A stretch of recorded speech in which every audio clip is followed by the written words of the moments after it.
today's show, I'm going to be talking with Roman Chimienti. I like that name. It sounds like Chianti, my favorite wine.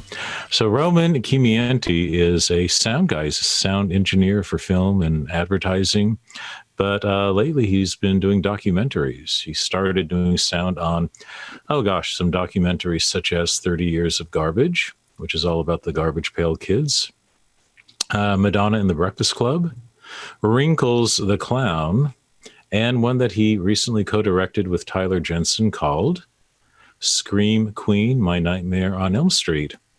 He and Tyler also do their own horror-related podcast called Ghouls on Film. We're going to get into everything horror today, and hopefully, since he's the sound guy, I can pick his brain and maybe learn how to improve my sound. So welcome to the show, Roman. Hey, thank you. When you hear it all added up, it sounds like you're doing a lot of really cool stuff, doesn't it? Yeah, actually, thank you. I feel like the documentary thing that you mentioned is something I've been doing. It's a love that I've had all along. I think I've been doing them pretty regularly. There's a bunch that are not on my list yet, but it's become like my favorite outlet, especially for sound. Well, that's the whole thing in the biz is they say, sounds, it's not the flashy thing that you see, but it really can make or break a movie. Oh, absolutely. It's half the movie. You can have,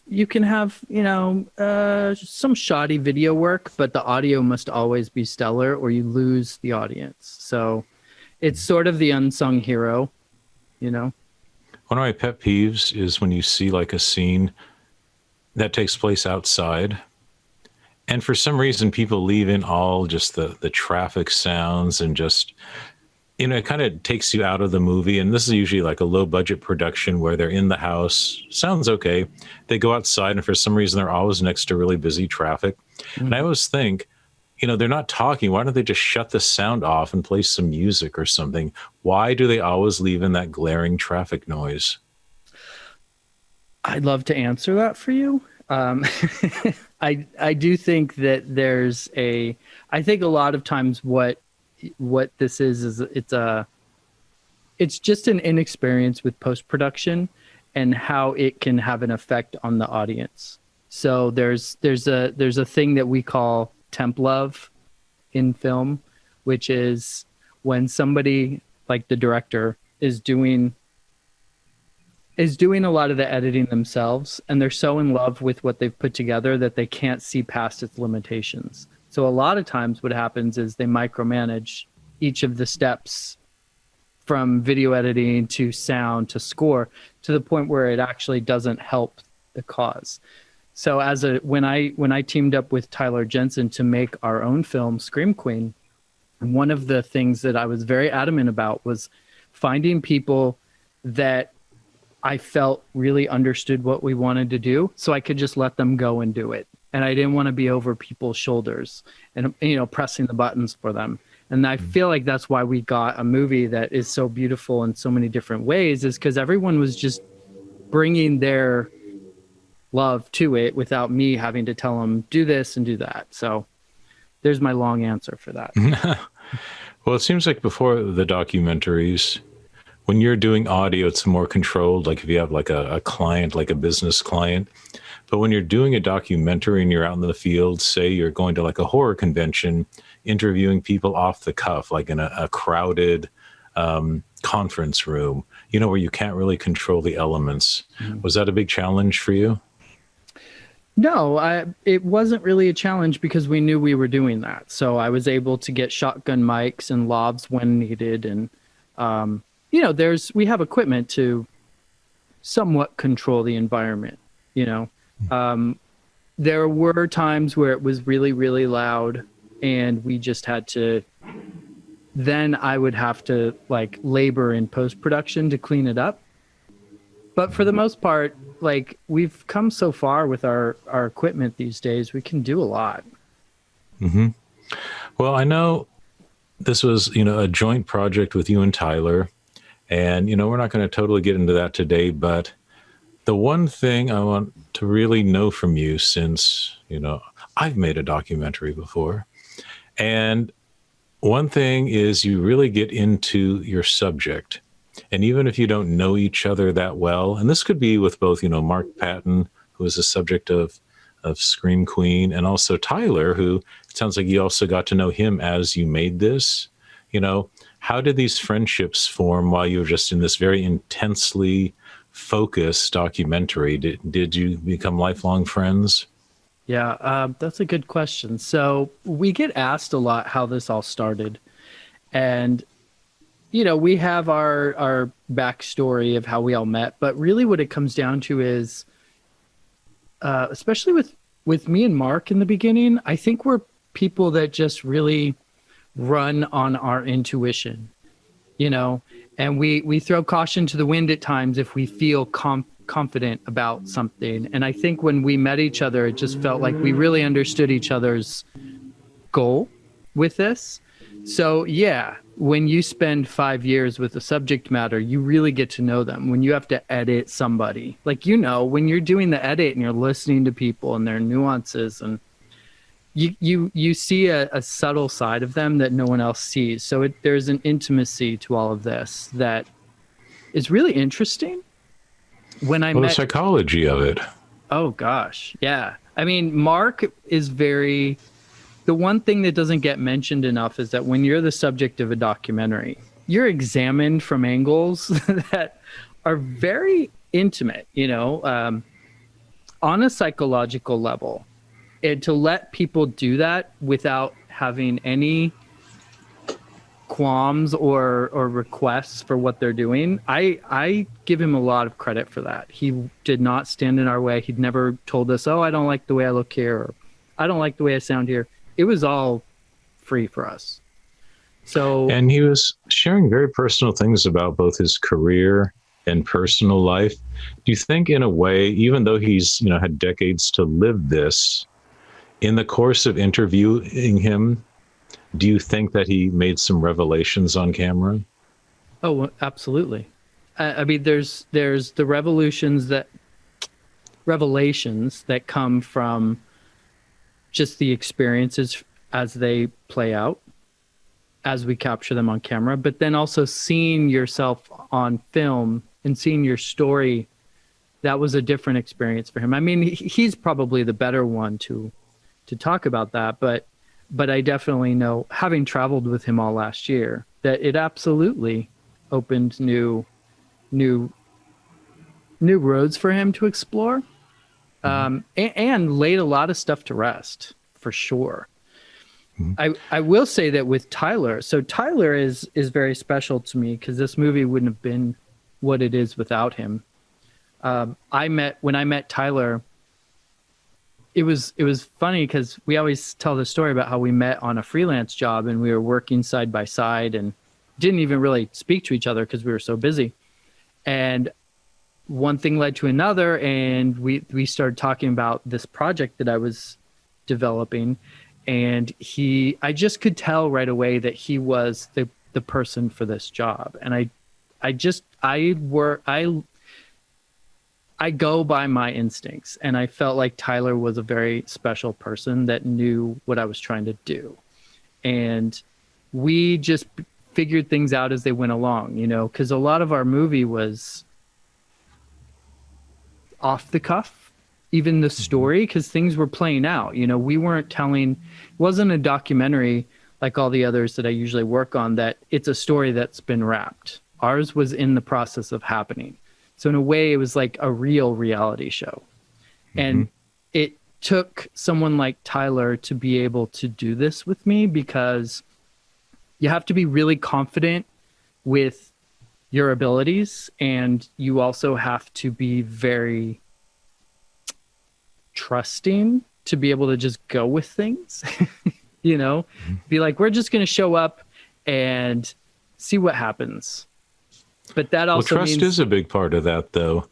Yeah. And especially when you're interviewing your subject, there's a little dance at first. And I think they're maybe gauging, okay, first, have they done their research? Are they being respectful to me? But at the same time, you still have to push people a little past their comfort zone. So how did you find that sweet spot where you're being respectful, but at the same time, you want to get really interesting, revelations out of people? What was your philosophy and Tyler for that? Well, it's funny because we were a tag team with that. So I usually will be the one that is controlling the situation and making people feel comfortable. Like, here's what we're doing. Here's what time we're going to do it. And just making sure people feel good on camera. Everything's set up. You look nice. Your hair's brushed. The micromanager of the situation. And then Tyler will come in and push the boundaries with the questions once we've already covered our bases, because he's a little bit more warm and friendly in that way. So I think as a team, that's how we were able to do it. Now, the full title is Scream Queen, My Nightmare on Elm Street. What's your elevator pitch for that? Just for the one or two people in the world who still don't know what this documentary is about. I think we've come up with better ones since, but the one that we always used was the behind the scenes of the gayest horror movie ever made, and the career and life it ruined of its main actor, Mark Patton. I think I just butchered that, but it is actually a very difficult one to pitch because it's a complicated story if you aren't aware. For those in the horror community, they were like, oh yeah, I've heard of this. Like, we didn't really have to explain that much to them. But to people that are outside of that, they're like, wait, is this about horror? Is this about a gay man? Is this about, something scandalous that happened on the set? Like, they don't know. So it's a pretty, it's a tough one. Well, I also read in an interview with you that while you were making this, and this was over several years, this is kind of when the horror community was suddenly becoming just more accepting of, gay horror and just acknowledging it, or that, oh, wow, a lot of gay people really love horror movies. And it seemed like that was even such a, I don't know, you'd go to a horror convention and there's so little representation of right. Gay booths. I remember just, a few years ago, seeing, Carlo Rossi in a booth and going, oh my God, this is so long overdue. Yep. Or people like, Peaches Christ, who are holding these great horror movie screenings. And suddenly it's all catching up now. And it seems like your documentary kind of caught up when that caught up. Right. I do think that what was happening is, so it's always been there. I've always been in the subculture where I'm seeing that gays love horror movies. But in terms of the representation, like you said, it's definitely wasn't there. Because a lot of this stuff was happening in the middle of the country, in the areas where, horror was still beloved by the stereotypical fan base. And that's where they would put on these conventions. So if you go to Indiana, they're going to have huge spaces for these shows. So the gay people there are going to be a little bit undercover. But what happens is, and I like to remind people of this, like when we're speaking about the aftermath of Scream Queen, is that change can happen really quickly. It doesn't feel like it when you're in the midst of it. Like, as of right now, our country's in the middle of craziness and it feels like, how are we ever going to get out of it? But change can happen really fast. It's just not always pleasant. And in this case with horror, Mark is the one that really stood up. He came back out of his hiding, let's say, and started going to shows and was very upfront about his HIV status, his experiences of what happened to him and just being a gay man. And that was, at first shocking to a lot of people, but quickly people came out of the woodwork to praise him and see him. And it just takes that little bit to start snowballing. And so when this story started coming out, people started coming to Tyler and I and saying, oh my God, I'm so excited for this. This movie has meant so much to me. I can't tell you how many messages we get of people saying this meant so much to me, that movie. And I never could talk about it because everyone hated that movie, So I And this feel was very well reviewed, and it's been very popular on Shudder. And I mean, this has been out there in a big way. Yeah, I'm very surprised. Not surprised so much as just, when you're making, what it's like. You're making a movie and you're like laboring over this stuff, and it doesn't feel, it feels different when you're the creator. You feel like you gave birth or something.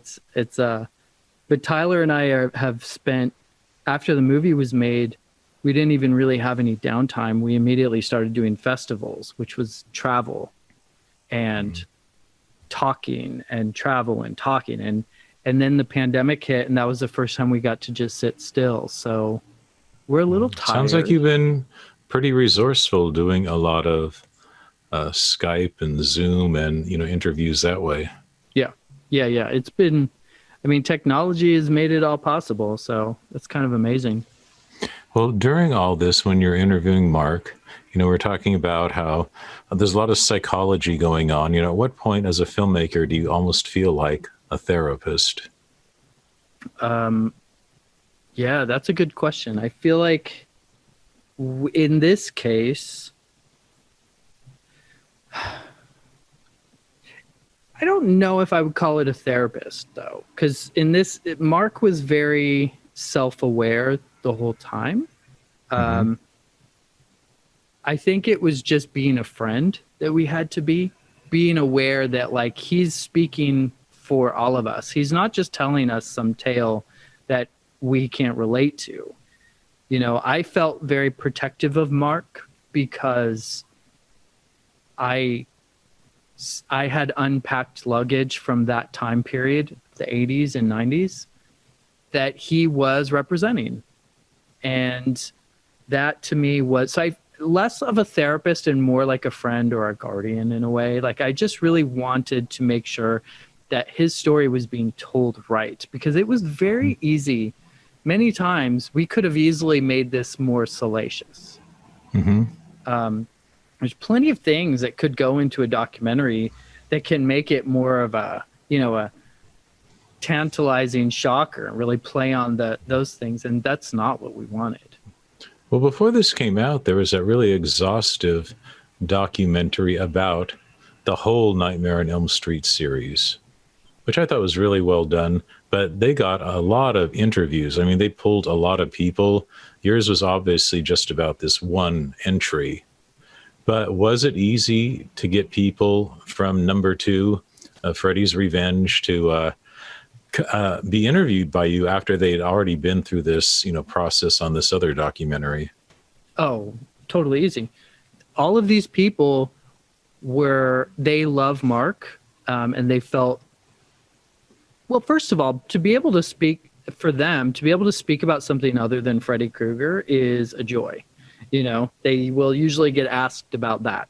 So to say, hey, let's talk about AIDS or let's talk about Hollywood and some of the pitfalls that can happen. I mean, it's nice to be able to use your voice and your experience and talk about other things. So from that regard, it was great. But they were also very supportive of Mark and wanted to do whatever they could to help him, which we found really, really, really charming. I think comparing it to Never Sleep Again, the documentary you're talking about, it's like apples and oranges. I mean, they were basically,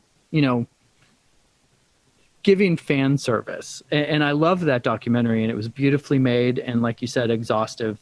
It covered every base, except for the sequel, Freddy's Revenge, is the one part of it that sticks out like a sore thumb, because they turned it into a joke. The whole thing was little zingers and comic editing, and that was kind of offensive in some ways. Not to say that you can't make light of certain things, but in this case, it felt very dismissive. And Mark, I think that's actually what triggered Mark to say, you know what, I have more to say about this. And that's kind of what pushed him to come out to the shows. I mean, he's grateful that it launched the conversation, but it did not do service to the story. Do you think there's been a lot of healing with Mark since he made this? Definitely. Definitely.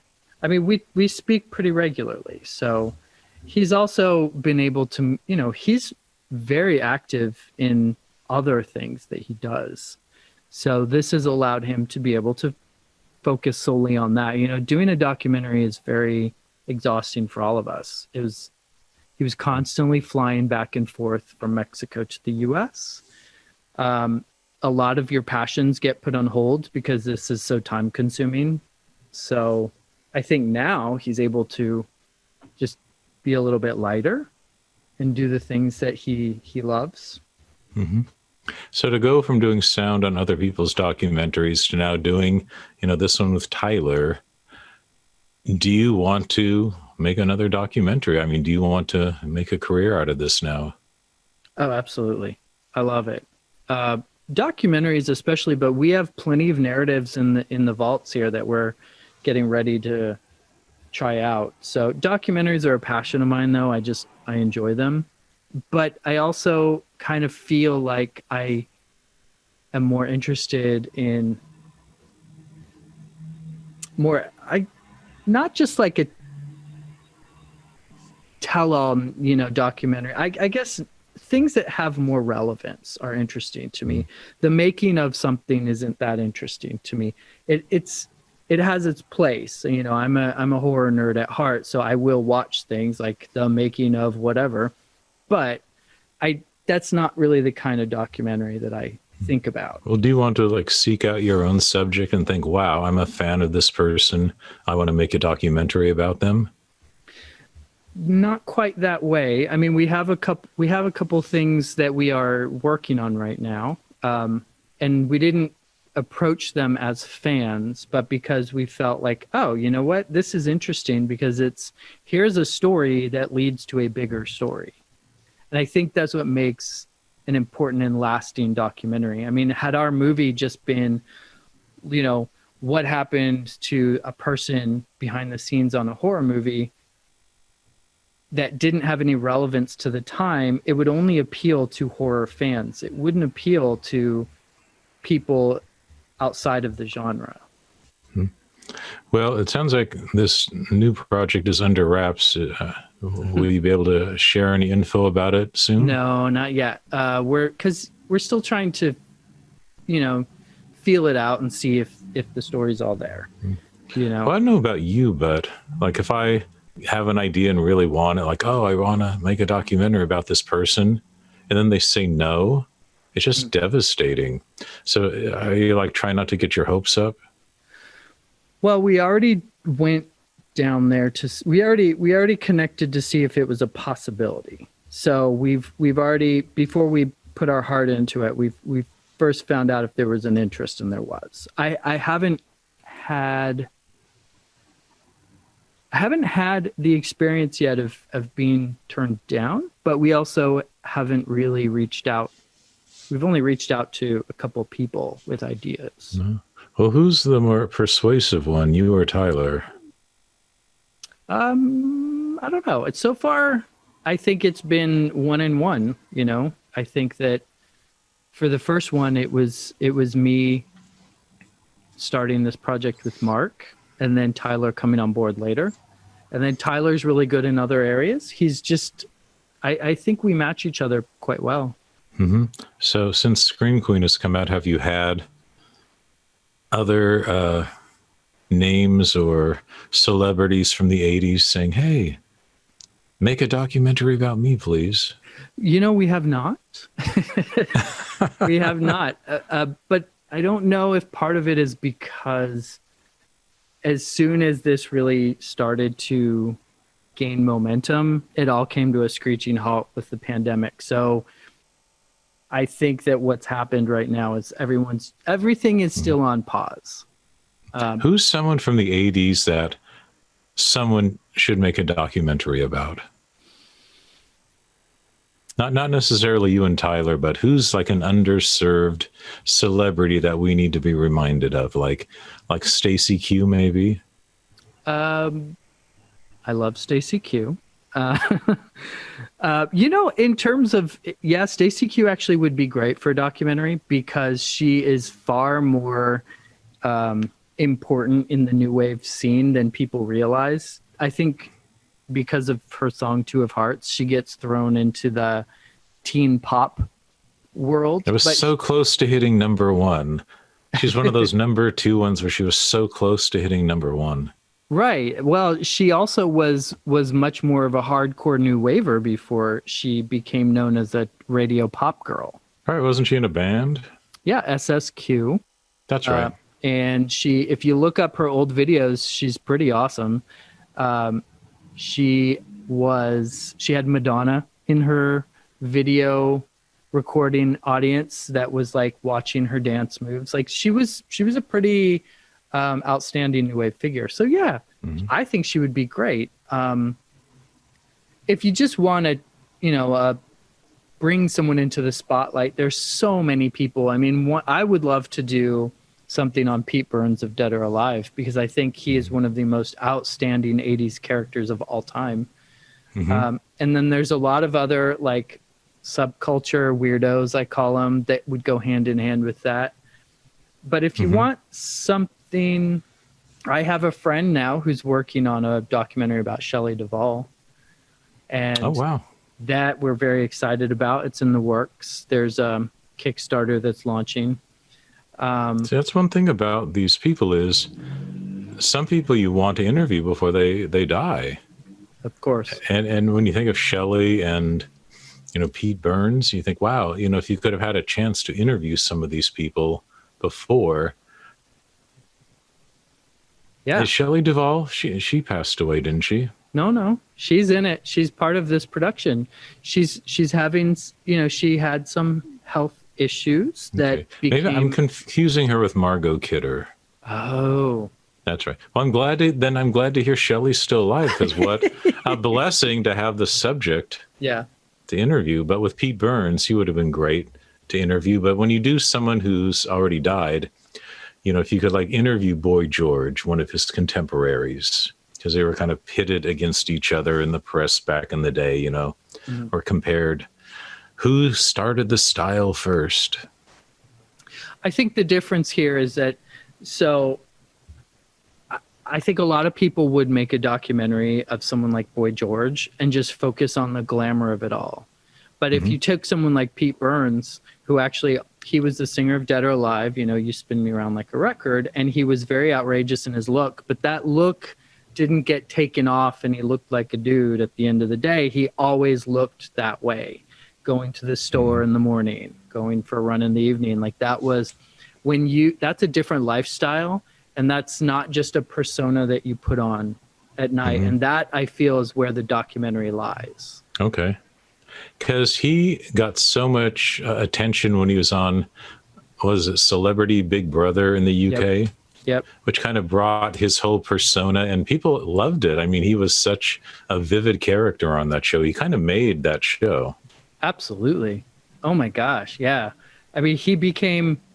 It was fabulous for him to bring him into the spotlight, and it was a perfect outlet for him because beyond just his songs, he had this really dynamic personality that was unapologetic. And you kind of have to be, if you're you have to be a warrior if you're gonna be different and be true to yourself. And not to discredit Boy George by any means, but like he himself has stated, there is a difference between me and Pete. I can take my makeup off and I look like a guy that can walk down the street. Pete looks the way he looks after his surgeries and his hair, and he commits. And that's that you have to be really strong to do in this world. I think I'm remembering when Boy George wrote an autobiography back in the 90s. I think he's since written like a new memoir, but I just remember vividly when he talked about Pete Burns and their interactions before they both became famous. And that was just so interesting to hear those stories in, I don't know if it was London, but it was, in England, and going to the same clubs and bumping into each other. And I think the confrontation when Pete accused Boy George of stealing his look. Yeah. Well, they did, before Pete passed away, they did actually do a radio show together. Oh, and it was did they make up? yeah, they did. It was Boy That's George. good. It was Boy George's radio show. He invited Pete on there, and they spoke about the past, and also England's England's tabloids aren't that different from ours. They love being nasty, and they love making drama where there isn't any. So, you take some 20-year-old kids that have a spat about hairdos in a nightclub, and you can easily turn that into front page news the next day. So I think that a lot of their tiff was elevated by press, but. Well, you worked on a documentary or docudrama, Madonna and the Breakfast Club. Yep. Sounds like it was a hybrid. And then the actress they got to be Madonna, was that like, did they get an actress to portray her?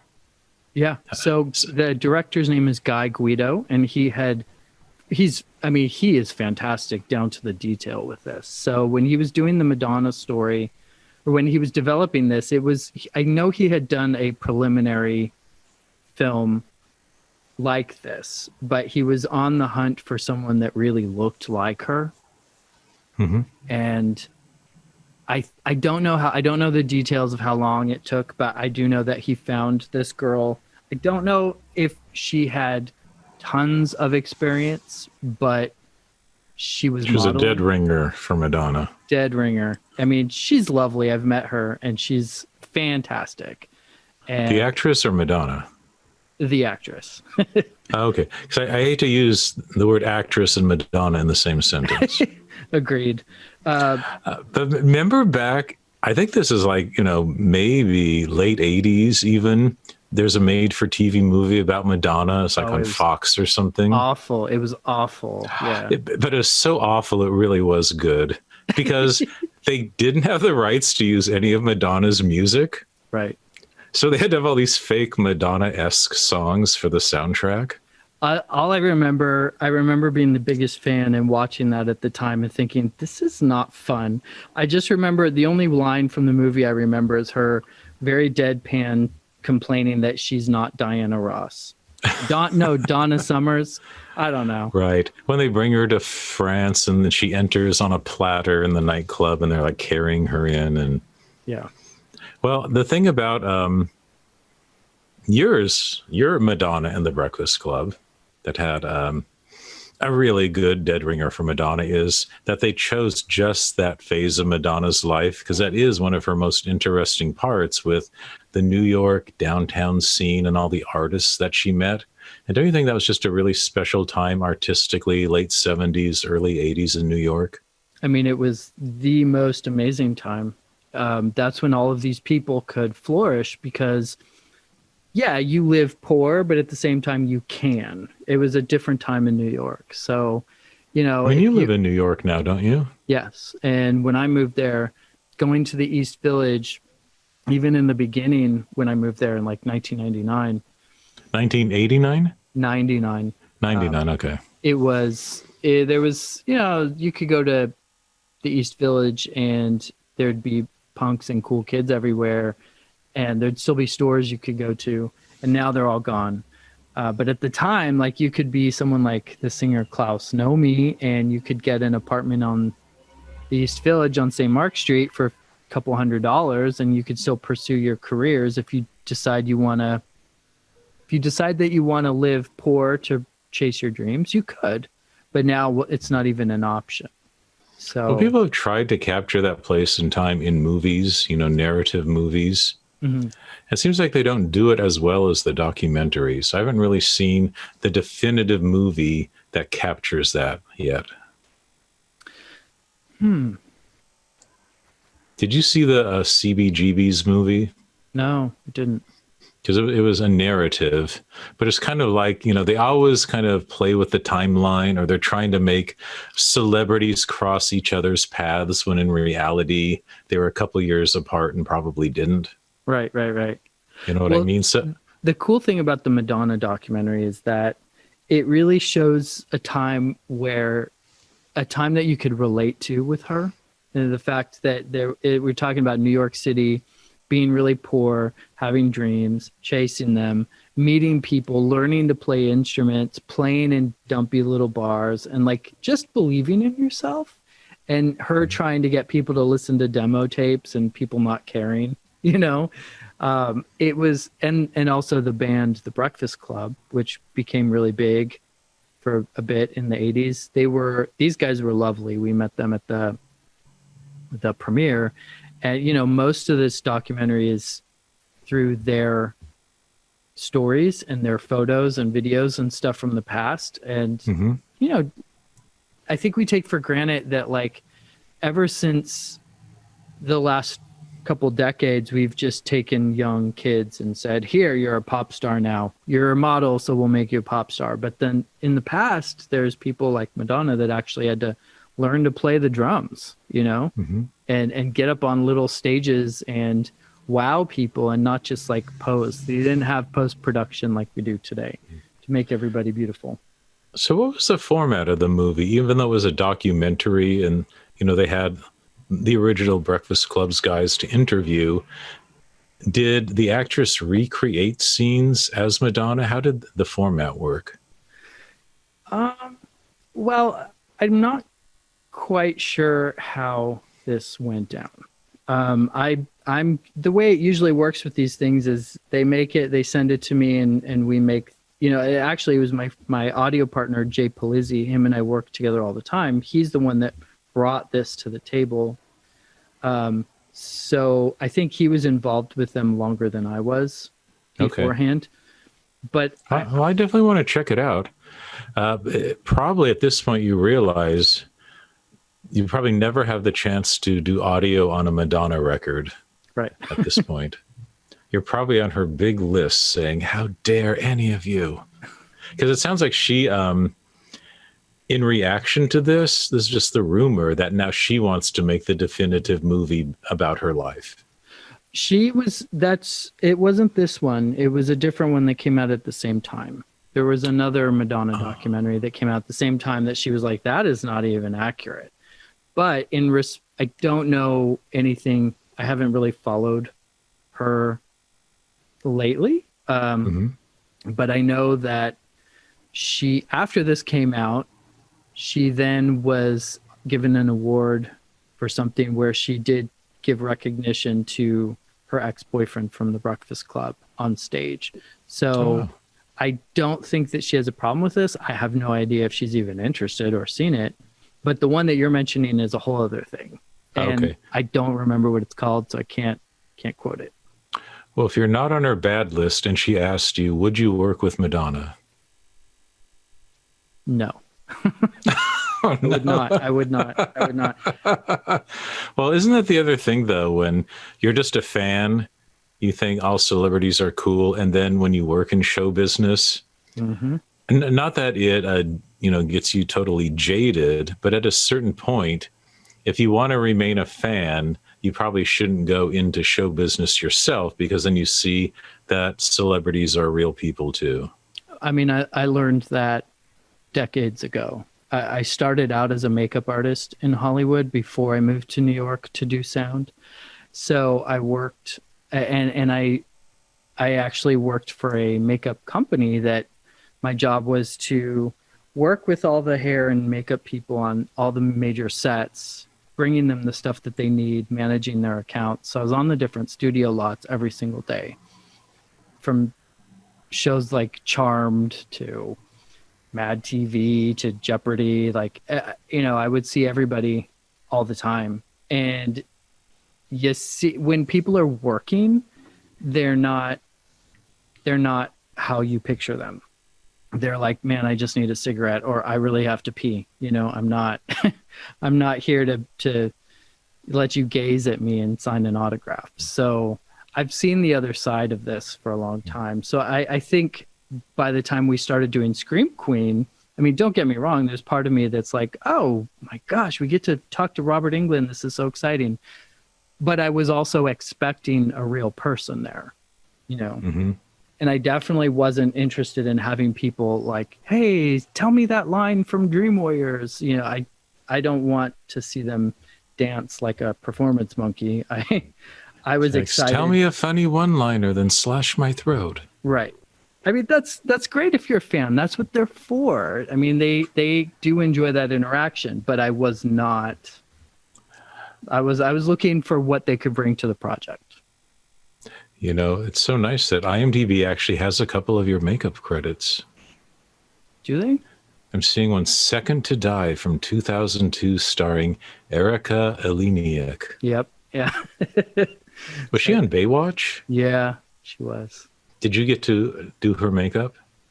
I think so. This was, oh my gosh. It says 2002, but this was actually done in the 90s. Okay. This was done when I still lived in Los Angeles, so I want to say it's probably 97 or 98. John Wesley Shipp was in it? Wasn't he like on Dawson's Creek? Was that him? I don't remember. I don't even know. Is it kind of, do you ever like run into people that you worked with 20 years ago? And I mean, you know, when you're like a makeup artist, sound, it's just, you know, job by job, you have so little continuity. Is it kind of fun when you do get to, you know, run into someone you worked with all those years ago? You know, it absolutely is, but I also have a terrible memory, and I realize this all the time. I feel like the running into scenario happens to me on Facebook more than in real life. And people will reach out and we'll send little messages, and I'll be like, oh my God, it's great to see you. And I'm quickly clicking to see who is this person. And I think that's more what happens. And I find myself falling down a rabbit hole of memories, because like these makeup jobs I've forgotten about.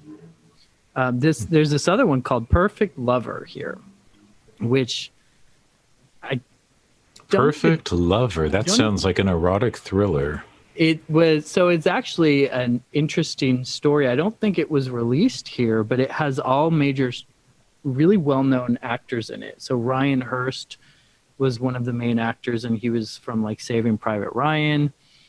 Justin Walker, I was his direct makeup artist the whole time. He was Christian from the movie Clueless. Alexis Arquette and I became very close on this set. Oh, wow. We were already friends because we ran in the same circle in LA, and his very good friend Violet was my very best friend at the time. She's also the one that inspired the character Violet from Jawbreaker. Oh, okay. So Darren Stein's Jawbreaker. So, you know, there's a lot of these things there's a lot of these connections, and I'm looking at this movie now going, wow, I really want to see this again. The cover looks really cool. It was a science fiction movie about if women were the dominant gender. But aren't they already? Aren't they the dominant gender? Mm-hmm. Yeah. Well, the whole progression you've had from makeup to sound, now directing, it seems like out of all that, makeup has probably given you a shortcut in learning how to deal with people quickly. Absolutely. I mean, it has absolutely been, yeah, I guess a shortcut is a good way to put it. It allowed me to learn on the job skills that you can apply to every stage in this industry, in a lot of industries, you know, and learning how to communicate with different kinds of people, and just having to be in somebody's face, you learn a lot. Having to have your hands on their face and be respectful, and there's just so much that you learn from touch, which is really interesting. How about the vulnerability? Like, people want you to make them look good, or maybe they drank too much the night before and you need to take those puffs out of their eyes, or, oh my God, I've got a new wrinkle or a crow's feet. You know, people get pretty vulnerable when they're under the makeup chair. Yeah, absolutely. There's also there's another side too, where like, I remember being hired to do makeup. And you're just told sometimes like, oh, it's for a little doc series and we need you for 3 hours and it's on this lot. And you show up to the lot and you realize, oh, it's actually a documentary about a really big cartoon artists, and the people that you're going to be doing makeup on are people like Joe Dante and famous directors that you love. And like, you have to then suddenly like turn off your admiration and turn on your professional side and know how to, like, if you're going to put makeup on men, what do they have any insecurities about this? Are there things, you know, what's their skin like? You get to know people pretty intimately, and you just have to know how to maneuver things professionally. And that requires knowing different languages, essentially. How to talk to different personalities and how to make them feel comfortable in your chair. And that's no different than interviewing somebody on camera and maybe talking about personal things. They have to trust in you. It's an unspoken layer of communication. I heard this little trick where if you beat up egg whites and then you like, you know, put that on someone's wrinkles, it'll temporarily like flush them out for a couple hours. Does that work? I have never done that. But people, many years ago, before we had more products to do it, people would use Preparation H for that. I've always wondered, you always hear that. Why doesn't a company just rebrand Preparation H as a face cream and just sell it that way? Because the oil that's used in it is made, it's really heavy oil so that it doesn't just evaporate, doesn't just disappear into the skin. And that isn't good in the long term. It's gross. And if you try and put a lot of makeup on top of that, it separates. So it's not really the best solution, but it is in some cases. How about taping the face to give like a temporary facelift, and then you like, you know, wire it behind your head and put a wig over it? That's great if you have the hair to hide it. Have you ever done that to someone? Oh, yeah. But if really? Yeah, but like if you have a short haircut or you're a man, I mean, there's many instances where it just won't work. Have you ever done that on an actor, and then in the middle of the scene, the tape just breaks off and it's like a rubber band and just shoots across the room? No, because they're not that tight. It doesn't take much to just pull the skin back a little bit. It's really just, can you hide that tape on the hairline? Have you ever done makeup for like a modeling shoot? Oh, hundreds. Yeah. My best friend, Amber Gray, is a huge photographer of models. She shot everybody from like Beyonce to Maria Sharapova. And she's done a lot. We did a great video for Italian Vogue years back. Wow. In Italy? It was actually done here, but it was done with a Lamborghini on set. And yeah, she deals with them every day. Models are, you know, it's a whole different thing because they're there to have the clothes come first and the model comes second. Whereas if you're shooting a celebrity, you know, then they come first and the clothes come second.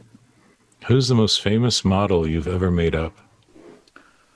Well, I mean, I guess I didn't really do Beyonce, but I worked on set. I was the DJ for the shoot. Cool. For a couple years, for 2 years, she did an ad campaign with Amber Gray for a Japanese purse line. And that was a lot of fun. We had a lot of dancing and singing along. So that was fun. But I didn't, to be in the world of makeup for advertising, it's a full-time thing. And I was never... All or nothing. Yeah, I have so many friends that were doing that as, you know, 24/7. And you have to really like be in that grind to start working with great models. I was more doing makeup on the side as I was transitioning to be a sound engineer going to school. But your first step into showbiz, makeup, have you always retained a love for glamour? I think absolutely. I've always had it. But and again, your zebra skin valance over your window. I mean, I'm at my parents' house. This is my mom. She's a decorator, so it will always be in her blood. Yeah. Isn't it fun that people retain a little glamour? Well, I think that it's an aesthetic that you have as a little kid, and you just find ways to express it. you know. So I think my new outlet is being able to do it as a director and have more control over what things will look like. Whereas as a sound engineer, maybe it's not as recognized right off the bat, but I am in control of a lot of that glamour, because without the sound, it's really lackluster. If you see, as if you're cutting something together and you're just working with raw footage and you know how it will be later, but it's not exciting when you're just looking at it before all the sound and color and stuff is applied to it. See, don't you think you like glamour? You know, you've done makeup, you know how to make a woman look genuinely attractive. Yet at the other end of the spectrum, there's this fascination with horror. I think it would almost be at odds, because there's that horror part of you, that instead of wanting to make people look good, you want to see the whatever happened to baby Jane. We want to see the deterioration of our divas. Do you ever feel at odds with that? Like, sometimes you just want to see the morbid, sleazy side of things. I do not feel at odds, because I don't really think that that's the way I view the glamour. I feel like the glamour is in the lights, in the lighting and the atmosphere and what you're projecting.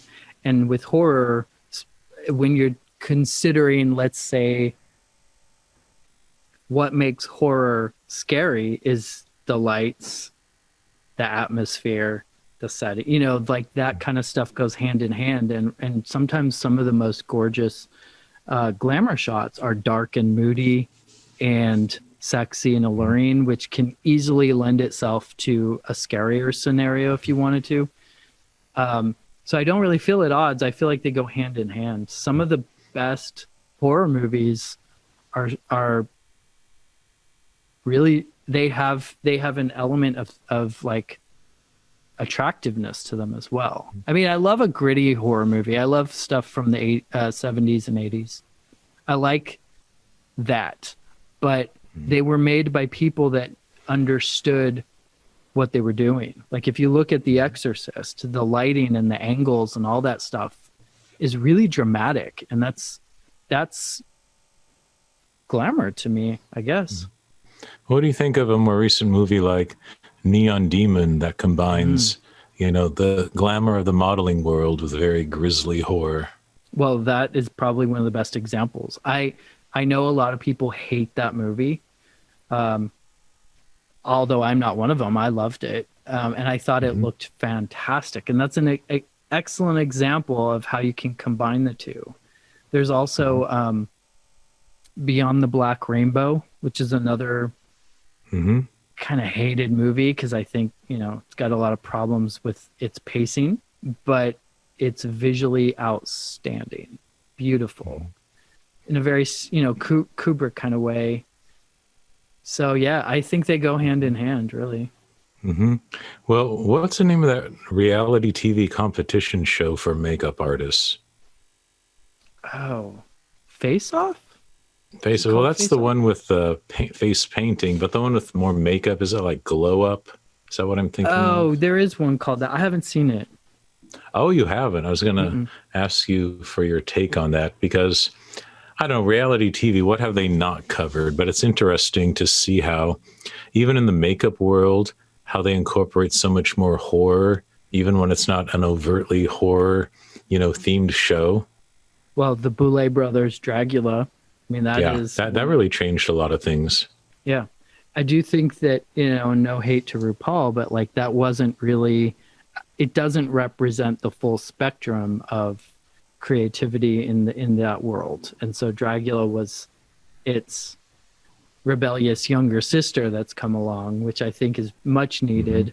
And it allows these, it's not always about pretty. Sometimes being an entertainer is the opposite. And there's the glamour in it, And it's, people like Peaches Christ really help bridge a lot of that. Who is in your documentary, right? Yes. Yeah. Peaches is the one that first did, she had Mark Patton come and do a screening of Elm Street 2 years before our movie started. And I'm having trouble recalling what the event. It was in the Castro, and they had Mark come on stage and present it, and it was still a new thing, so I know that it was a wild event. But And you used footage from that in your documentary of that appearance, did you? They didn't have any footage of that, actually. Okay, maybe I'm thinking of another one, but I think in your documentary there's footage of someone doing a kind of a fun screening of Freddy's Revenge. So that was something we were doing live, and that was in Portsmouth, New Hampshire, with Seacoast Rep. So we have friends. Bunny the drag queen was the one that was putting that on, and he had Mark come and recreate the dance scene from Nightmare 2 and the chest bursting scene. I mean, it was very creative, and it ended up being like visually essential to our movie. It was like part of Mark's redemption in a way. So it turned out to be a very surprising moment.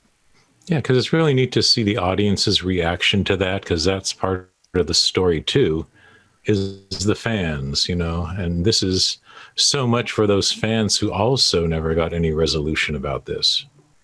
Right. And a lot of people have felt, like I think, to go back to Nightmare on Elm Street, that was always the shunned movie. And if that was a movie that you liked, you kind of just didn't talk about it because people were just going to scoff at you.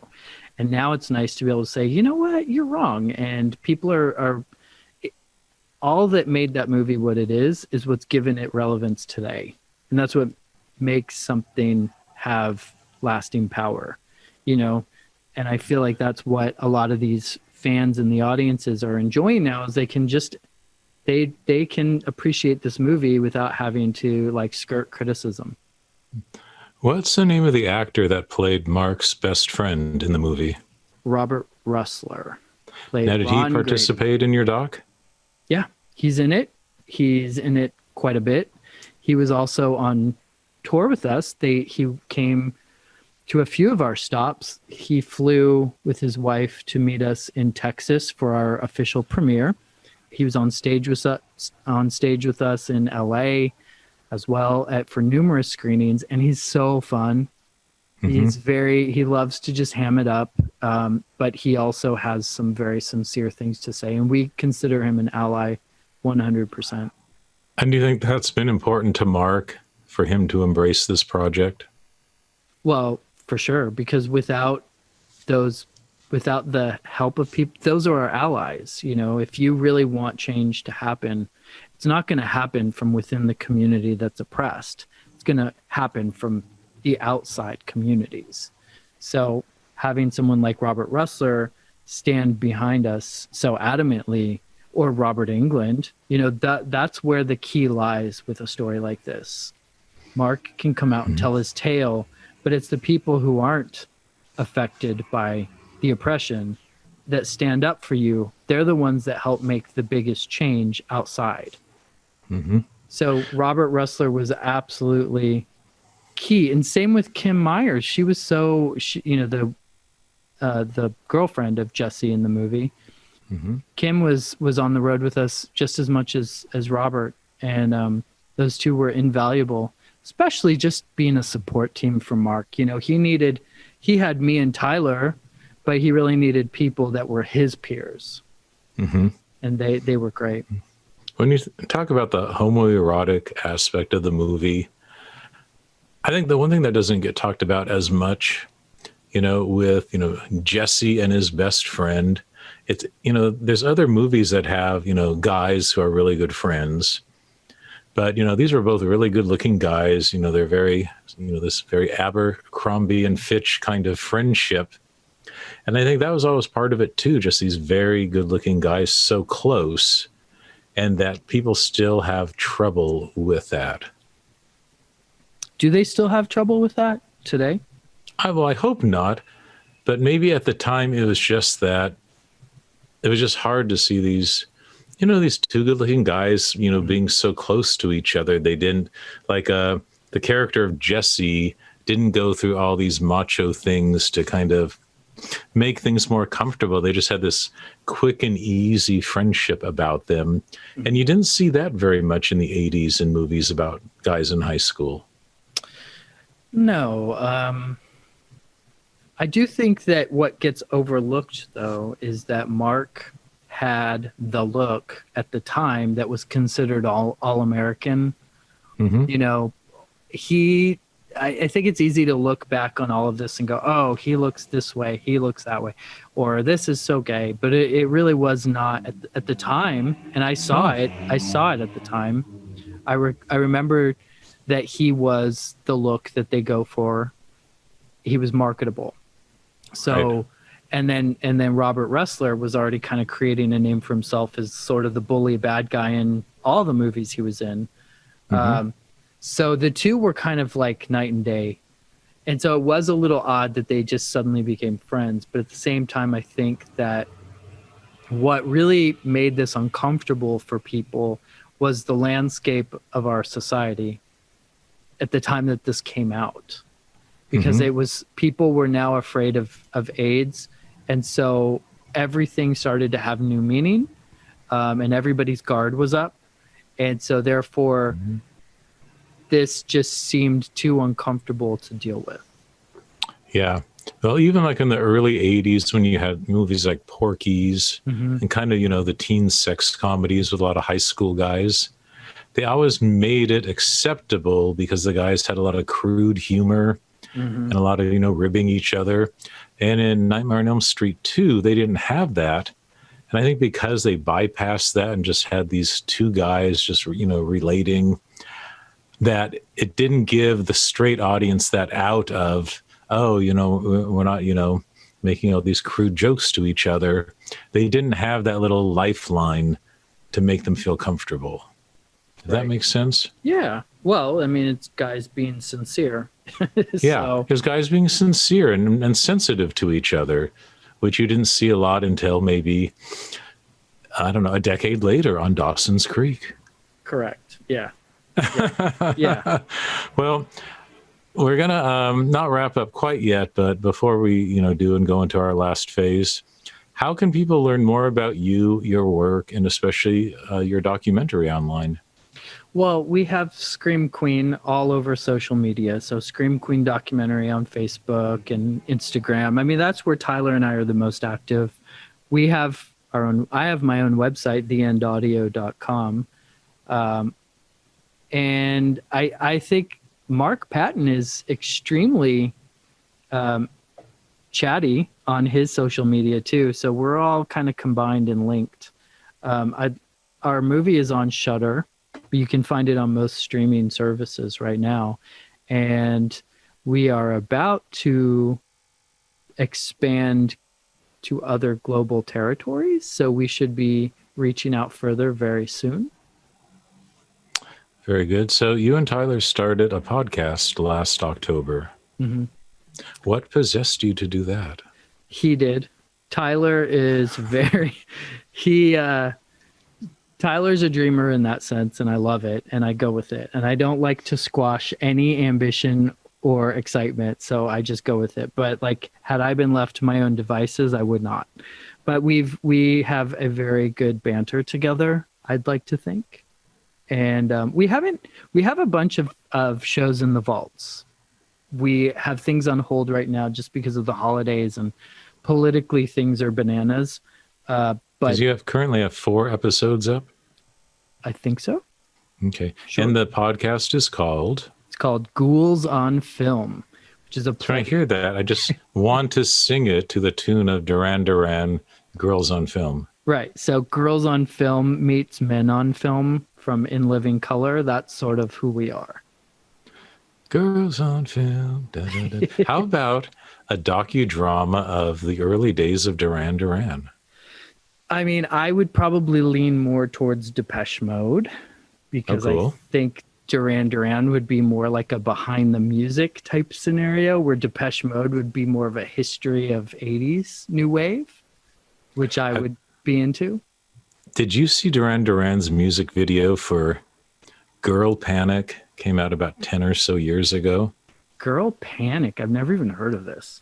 It's so sad because it's like one of their best songs, but it's not during one of their golden periods where they're just churning out hits. Right. And it's where they brought back together all the supermodels of the late 90s, like Naomi Campbell, Cindy Crawford. So they tried to do all the these, George Michael thing. Okay. yeah, exactly.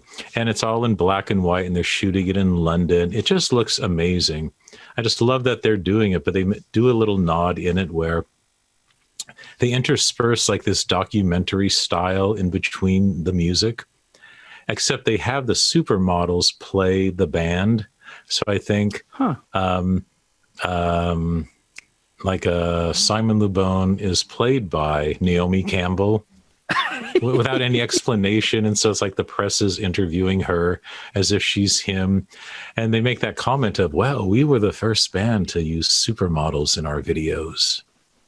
They might have been, actually, but yeah, probably. I was going to say Take On Me, because they had Bunty Bailey, or Aha's Take On Me had Bunty Bailey, but I know she was a model. She wasn't a supermodel. Well, Girls on Film came out in 1981.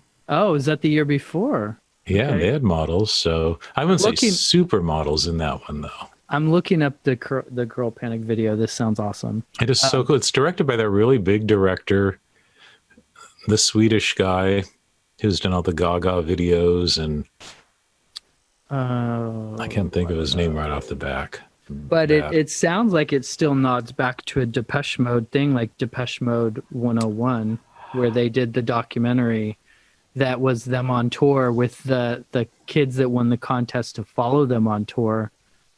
Do you know what I'm talking about? No, I haven't seen that. This was like 1988, 1989. Oh, wow. Depeche Mode 101, the movie. So it was on their biggest tour, Music for the Masses. And it's a camera. There's two camera crews. One of them's following a bunch of kids that won a contest to follow them on tour. And then the other one is following Depeche Mode in their tour buses. And the kids are always trying to catch up with the band, and they're always just missing them until the end when they finally reunite. Was that for real, or did they orchestrate that? Nope, totally for real. Oh, wow. So I just figured out who your next documentary subject could be. Who? Lee Mall. Oh, geez. Wouldn't he be cool? I don't know. Well, first of all, he came out of the woodwork for American Horror Story, right? Was he? Lee Mall did? I don't know if he was actually in it or they had somebody playing him, but he was in American Horror Story 1984. There was the characters of Limahl and Billy Idol were both part of this. Oh, cool. Perhaps they weren't there, but that's probably right around when like Never Ending Story came out, that he sang the theme song to. Right. You know, he was in, of course, you know, Too Shy, Kaja Gugu, and then, but I think Never Ending Story, maybe that was around 84. Yeah, I don't know anything about him. I don't know where, I feel like Gary Newman would probably like. Oh, yeah, he's still making new albums too. Yeah, but he's like Mark Almond. They were the first wave of new wavers to come before things really exploded with the Pete Burns and Cyndi Laupers and stuff. I know. Well, I don't know how old you are, but when A Tainted Love first came out, that was such a revelation, and just, oh my God, who is this band? Yeah, the minimal electro new wave, the Gary Newman and the Soft Cell and stuff like that was that was a very like kind of futuristic sound with keyboards and equipment we didn't have before. So it was outstanding. Now you hear it and it sounds simple, but at the time it was like shocking. Well, it's like that song by The Weeknd, that came out last year that won all those awards. Yeah. That plays such a tribute to kind of a nostalgic 80s sound and the synthesizer and all that. Do you think it's too on the nose? I never think it's too on the nose. I think it's fabulous. I love all of that. I will never get tired of it. So if they want to emulate it, I'm all about it. Doesn't it remind you a little of like, Take On Me and just those happy, but kind of melancholy at the same time? I probably agree. I just haven't. Here's the thing: when you making Scream Queen, basically kept me at a distance from everything. So there's a lot of pop culture that I did kind of not engage in for the last couple of years because it was a full-time job, double full-time job. So there's a lot of stuff I haven't heard, a lot of movies I haven't seen yet. And I do know what you're talking about, but like I never really I just have been so busy. So I am excited to go and like rediscover these things and relate them to the things that I love. Okay, the upcoming series based on Angeline. Yeah. So it looks really good. I think. And the actress they got is amazing. Yes.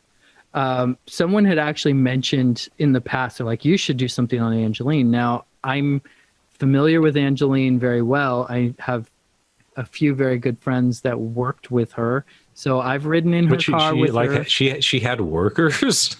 Yeah, everybody who's a personality needs someone to handle stuff for them. So I have a couple friends that worked as her sort of handlers or managers. And I was with, so I've been out with Angeline a few times. Really? Yeah. You say that so casually. What? Is she fun? Yeah. When you go out with Angeline, obviously you have a huge spotlight on you. Everyone just must notice you. True. But again, when you're dealing with, like how you mentioned, seeing the real people behind stuff, it does take a little bit of the joy out of things because being a character is a lot of work. And sometimes it's a lot of work for the people around you to constantly have to maintain your agenda. So sometimes it's nicer to keep the veil over your eyes and not get too close. The story, or in her case, the wraparound sunglasses. Exactly. Well, and in the 90s, that look was like people like Elvira and Angeline kind of like were out of style, you know, during the late 90s, where like what made Elvira so unique was like her look with her Valley Girl accent. And neither of those things were big at that time. Horror was just slowly starting to spark up again, and Angeline had like that Playboy model look with that Valley Girl behavior, and neither of those were really big. So it was a downtime, and so there was it just was an odd time.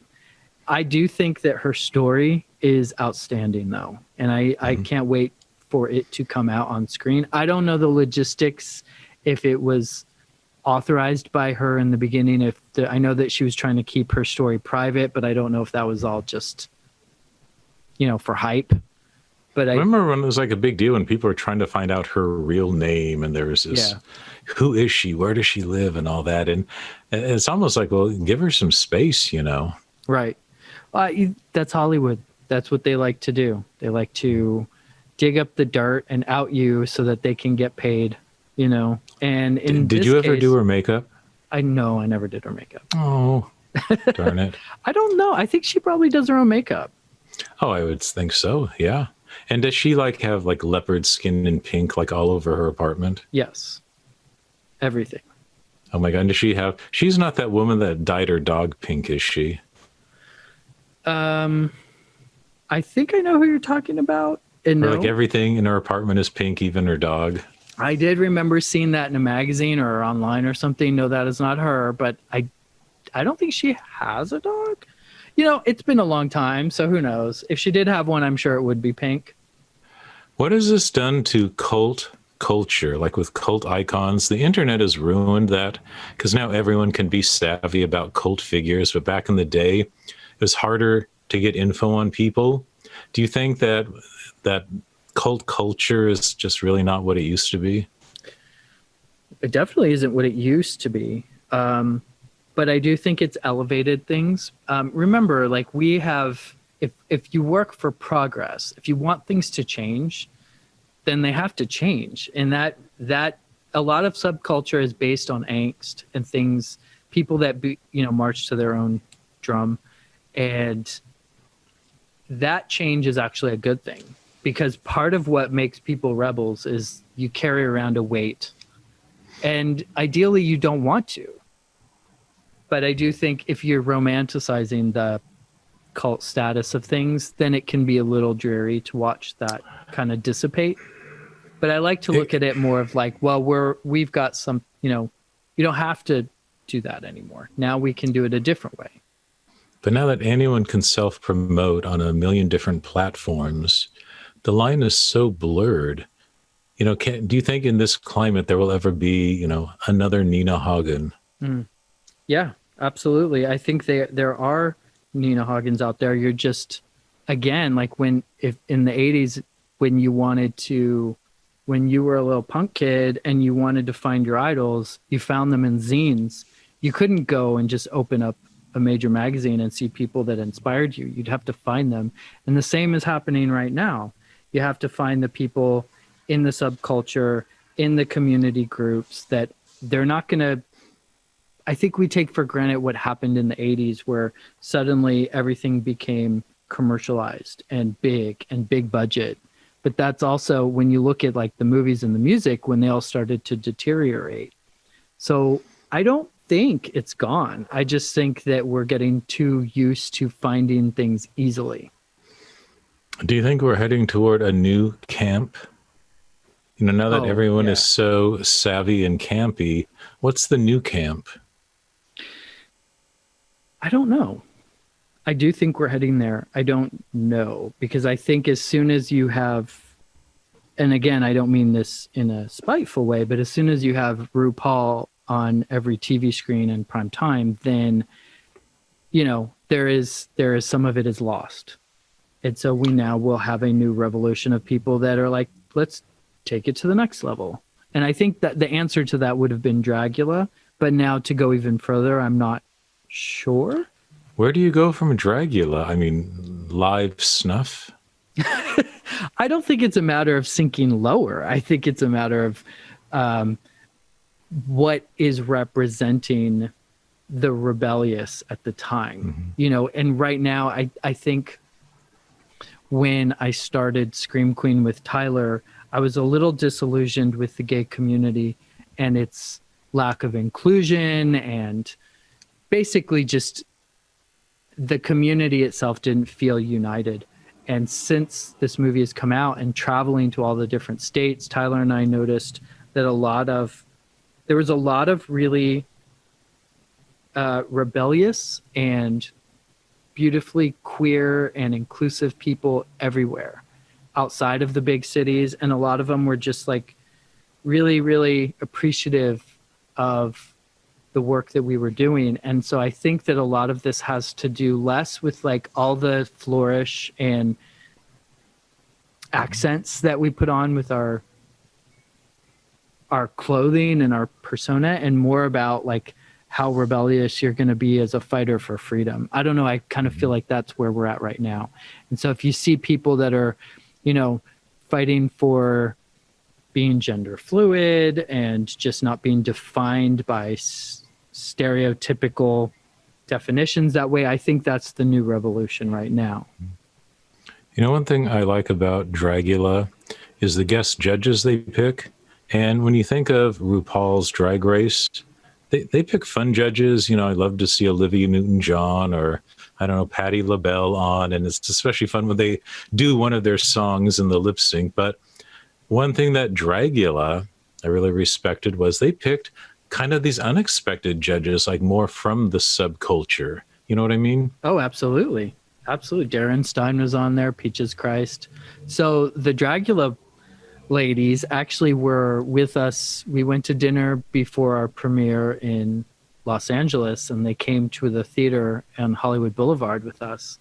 And so we got to talk intimately before and after. And I love what they do. I love it. Obviously, I like the horror theme, but I love their message. Mm-hmm. And the message was essentially that there needs to be a heart to what you do. Yeah, you can be creepy and shocking and get attention, but like if you don't do it with authenticity, if there isn't an intention to what you do, then you won't win. And that, I think, is a good message for what we're talking about in terms of the subculture. Like we've moved more into an era of empathy than spite. And I think that that's the rebellious fuel right now. Mm-hmm. And I think with drag queens, it's such an interesting subculture, but even that has cultures within that culture. And it takes something like RuPaul's Drag Race just to break through that barrier and show it, but then to realize, no, that doesn't represent all of it. That's a good introduction. And now Dragulous as well. Within that, then there are people who don't just like Diana Ross and the divas. There's some people who grew up liking punk and horror, and that this is a kind of art form that you can incorporate a variety of influences. Absolutely. It's a great way to put it, for sure. Yeah. And don't we need to see like an all country edition of Drag Race? Yeah. Well, yes. I think we need everything that can possibly be dreamed up needs to happen. Don't you think that'll be the next breakout? Oh, maybe they've already had that, but don't you want to see a Reba McEntire, Dolly Parton, Lovin', just out there country drag queen? I know that so many people do, so I will say yes. Maybe if like the Nashville Network, if they just in some alternate reality, they just start like country drag all-stars and competing with RuPaul. Well, it sounds like you have your next project, because that sounds... If I get nothing else from this conversation with you today, Roman, I'm going to pick up the phone and call up the Nashville Network and pitch this to them this afternoon. You honestly should, because I think that this is the perfect time for it. Oh my God. And then when they have like Faith Hill on as guest judge. Yeah. And then there are drag queens doing This Kiss. Well, I think there's also a lot of those... like The Voice winners and Kelly Clarkson type people would probably fit really nicely on panels on shows like that, more so than on RuPaul. So, oh yeah. But imagine the people fighting over the chance which one gets to do Before He Cheats. I feel like you need to come up with your elevator pitch right now. Maybe they should just make, when they have the lip sync off, every time it has to be to Before He Cheats, every episode. I love it. Well, tell me about your show. I think we're going to wrap up with a little more plug on Ghouls on Film. What have you learned so far hosting your own podcast? Wow.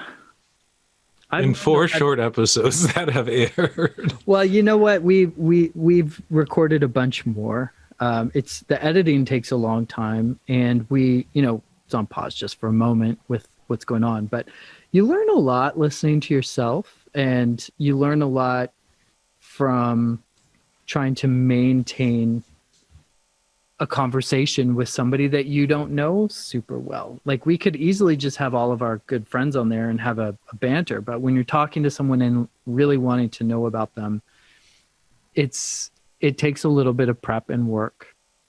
And I think that we really wanted to be able to have conversations with people about things that, like, challenges as a filmmaker, but we wanted to stay positive. So we try to be kind of funny, but we don't like to rip on things too much, because I think the whole point is, like, we know what it's like to make a movie and not have everything go right, and not have all the money at your disposal, and still have to take all the responsibility for it all. So we just want to talk to other people that can relate to those things. And I don't know if you've been through this yet. There's this weird phenomenon when you're interviewing someone like this, and it's like you have Howard Stern in the back of your head, and you start out kind of, nice and polite, and at a certain point, something just kicks in, and you want to turn into Howard Stern. I think if you have a natural inclination to pull out the humor or the drama, then you will. And I think that a lot of people appreciate the fact that we also talk to them about things that are real. Mm-hmm. Like you have today, and I think a lot of times they're expecting to just give the sort of fan service remarks, and instead we'll talk about what's your favorite album that you listened to as a kid, like just weird stuff. And what is the favorite album you listened to as a kid? Oh, me? So I remember the first favorite albums I ever had were Mickey's Disco Oh and God, The Thrilling, Chilling Sounds of the Haunted House. that's a classic. Did you Those get it on CD later on?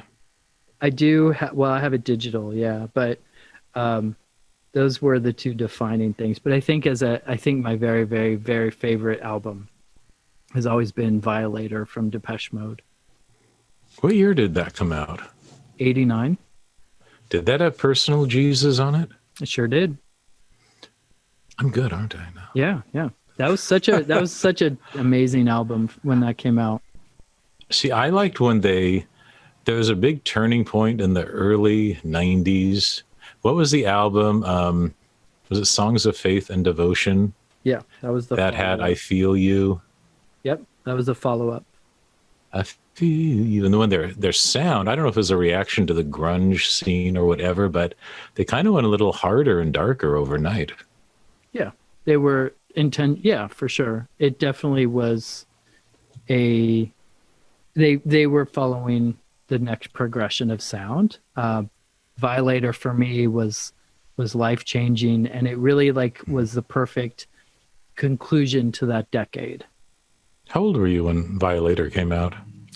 I was 13. Oh, okay. So it was a very Doing the math. influential time in your life. Yeah. Yeah, do the math.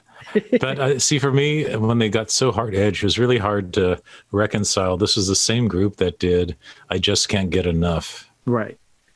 Yeah. I mean, I started with like the Depeche Mode one, the music for the masses, the mid 80s stuff. They were dark. Were you ever into Erasure? Of course. Yeah. I have That's pretty everything one. from Erasure. How about Grace Jones? Yeah, for sure. I love her and her music, of course. But there's a lot of stuff. It's really kind of the things like her rendition of Over the Rainbow are like, that's what makes her what she is. Just weird and wacky. Well, people don't realize that from the very start of her career, she's always done covers, in addition to originals. But like one of her early things was like La Vie en Rose, disco version. And she did Send in the Clowns, disco style. But I loved her disco, but when she started doing the new wave, I think around 1980, she was doing, Roxy Music covers, and she did Breakdown by Tom Petty.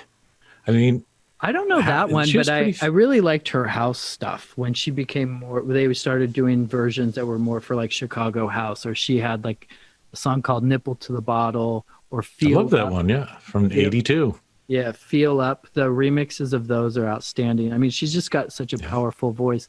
I really do like voices like that. The Pete Burns, even Barry White, Grace Jones, they're really, they demand your listening. Now, did you play some of this stuff when you were DJing? Of course, that's all I played. So when did you DJ? From what years? Well, I started.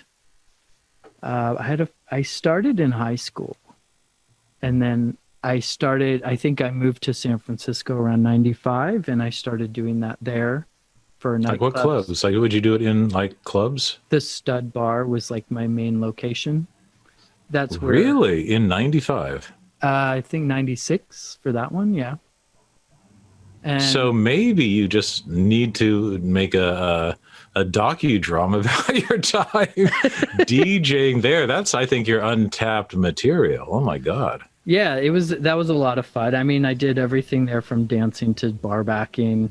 And I was a kid, but a lot of good times there. And, so what's it like to be a cute 20-year-old in San Francisco DJing? I mean, you must have been at the epicenter of adoration and just dizzying action.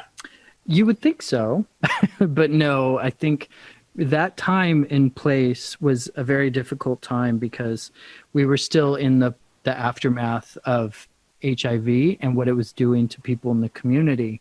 So during that time, if you were I think people were trying to blend in the gay community. They were trying to blend in and be as normal and conservative looking as possible for the most part. You know, like the Tommy Hilfiger, Calvin Klein style.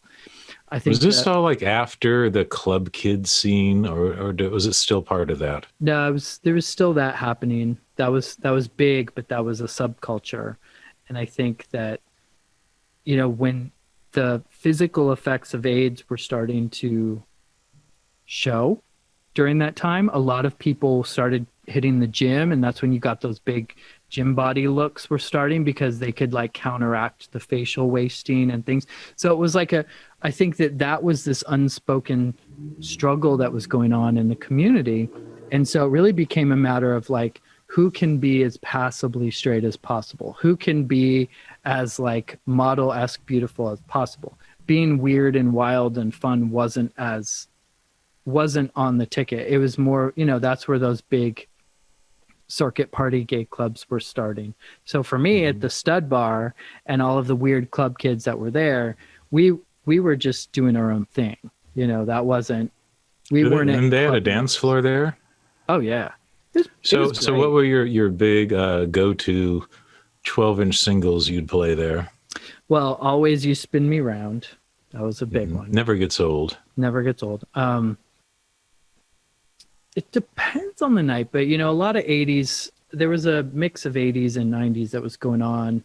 I know that was like the era with like all the German techno bands, or You Got the Power.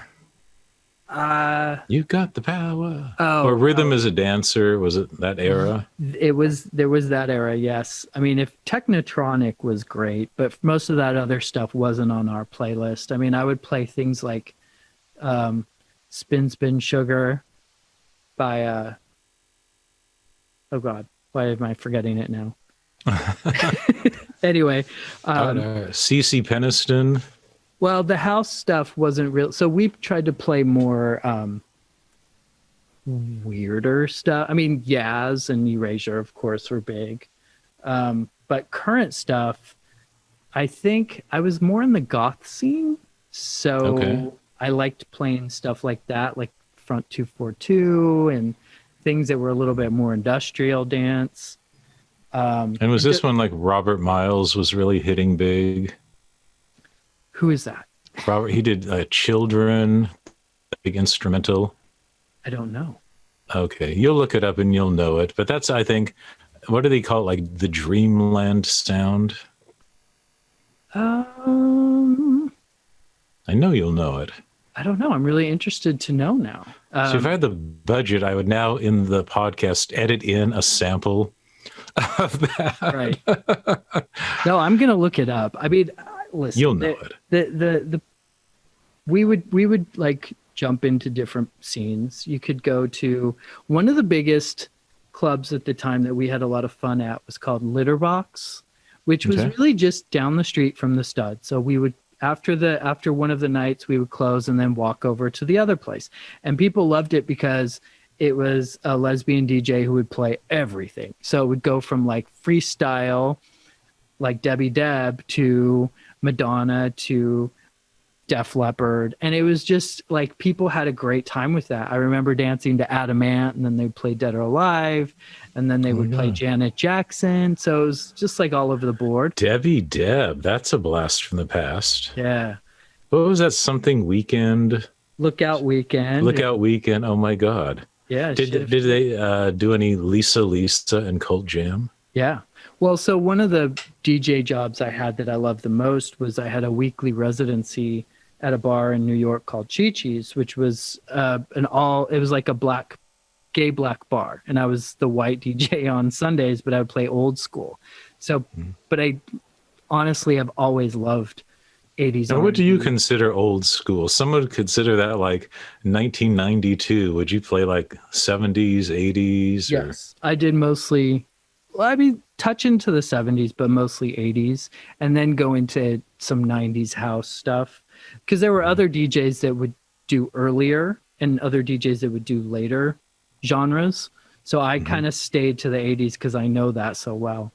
And that was so much fun because these guys, like, they really appreciate the music. And when you, obviously as a DJ, if you get people that are appreciative and like really have a passion for the music, then the night is so fun, you know? Everyone's Even just before, remembering. well, even before COVID shut down all the clubs, did people still go out dancing? It seems like people don't go out dancing as much as they used to. Or are there even clubs? Oh, there's tons of that. The problem is that you can't afford in many places like New York City to have a club that just plays whatever. Like it seems like in order to pay your rent, you've got to really accommodate a more broad style, which is not fun and not a place that I want to go to. But there are places that break through. Like Tyler is very involved with a fabulous party called Pat that happens in Williamsburg. And it's kind of like Litterbox, like what I was just saying. They have fabulous DJs playing great music all across the board. And everybody there is just like, it's such a mixture of people having a great time that you can't help but enjoy it. And that's rare, but it's there. What do the 20-somethings respond to? Like for older music, do they get into the 80s sound, the 70s? You know, what are they rediscovering? I am not as close with that age range to be able to say. Do they come out for officially. these special parties? Who comes out to the parties? Yeah, they come out to the parties. I don't. I'm the homebody who works all the time. So if we have this conversation next year after I've had some time to get out, then I can probably answer. But like I've been working at my desk 7 days a week. But So when you're done here and later, when your mother comes and joins you with a glass of Chardonnay and sits on the zebra, what will you guys listen to together? What will we listen to? I don't know. You know, I've been listening to a lot of Tangerine Dream. Oh, yeah, the soundtracks? Yeah, Firestarter is my favorite. Oh, yeah. Yeah, any of them really. See, here's where I always love to age myself. But I saw Firestarter in the theater when it first came out. Ooh, okay. Which was cool. But for Tangerine Dream, because they made both soundtracks and just albums, concept albums.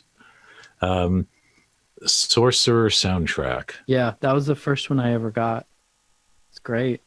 So your favorite, and some people really love that James Caan movie. Which Thief? One? Oh yeah, Thief is a good one too. Yeah. I know these soundtracks start to finish more than the movies. So do you still own vinyl? Oh, tons. Like how many vinyl records do you still own? I couldn't even tell you. More than 10?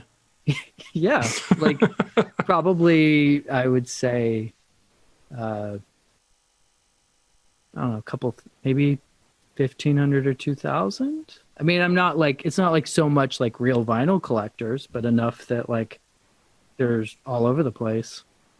Well, back in the day when you were DJing, did you belong to a record pool? I did not. Where I was, we had record stores there that like you could buy the stuff for $1. So it was really easy to just go and buy new stuff. Because sometimes you just spend a fortune on that. You know, I don't know if they still have them. They're actually making a comeback, but I remember the used record stores. You would find the right one, and you could tell a DJ had just gone in and sold them all his DJ only copies. Yeah. And the BPM is written on the label for sure.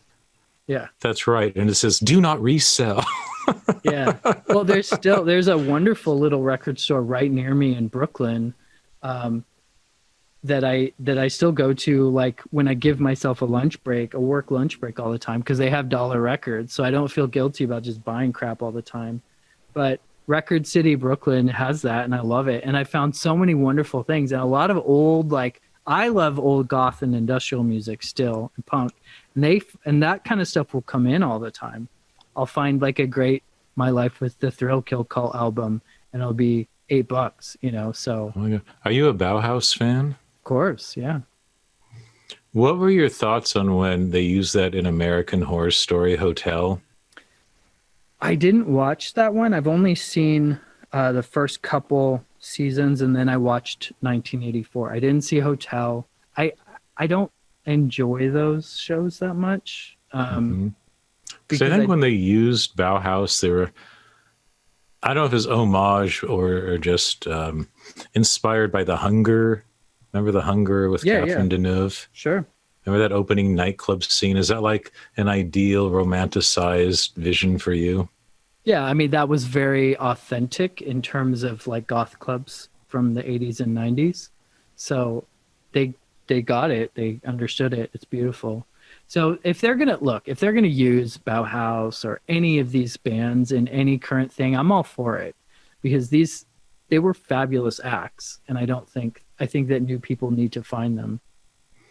You know, when you're in your 20s and you're in a really cool, dark goth club, and then you notice, oh my God, there's someone here and they're over 40.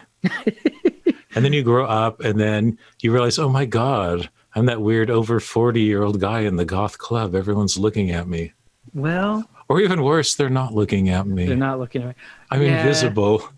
I think I haven't really had that experience yet, but I do remember that the older people in the clubs were always like awkwardly older. Like you had like a Gandalf beard and a cane and something that was like, okay, it's their style, but it was like definitely not conducive to 20-year-old dancing on the dance floor. But well, what if you're 50 or 60 and you love goth? Should you not go to the club? No, I don't ever remember anyone mocking that. It was always inclusive. I mean, it was a subculture anyway. So I never remember that being there. I don't recall ageism there at all.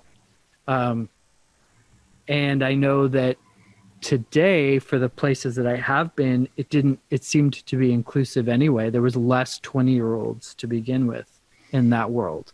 So hopefully it stays that way, because I'd like to enjoy it. Do you think there's a future for DJing goth sets at nursing homes? No. For like Sunday afternoon assisted living goth dance parties. I don't think that we're that old yet, so maybe. No, we're not. Hell no. But no, you'd be the young one. Wouldn't that be a way to kind of still feel young? Spinning some Bauhaus for like an afternoon tea party at the local nursing home. I am gonna put my foot down and say no. I think I would love to do an afternoon goth tea party for the average person, but I think if you're in a nursing home, I think you need some positive reinforcement. So I think they want brighter, happier music. Well, it might be cool, and I'd be on board with this, is if they're in your mom's living room with a zebra, if you just would live cast a goth set every Sunday afternoon. Yeah. And whether or not you have other people with you, but of course your mother has to be in the background with a glass of Chardonnay.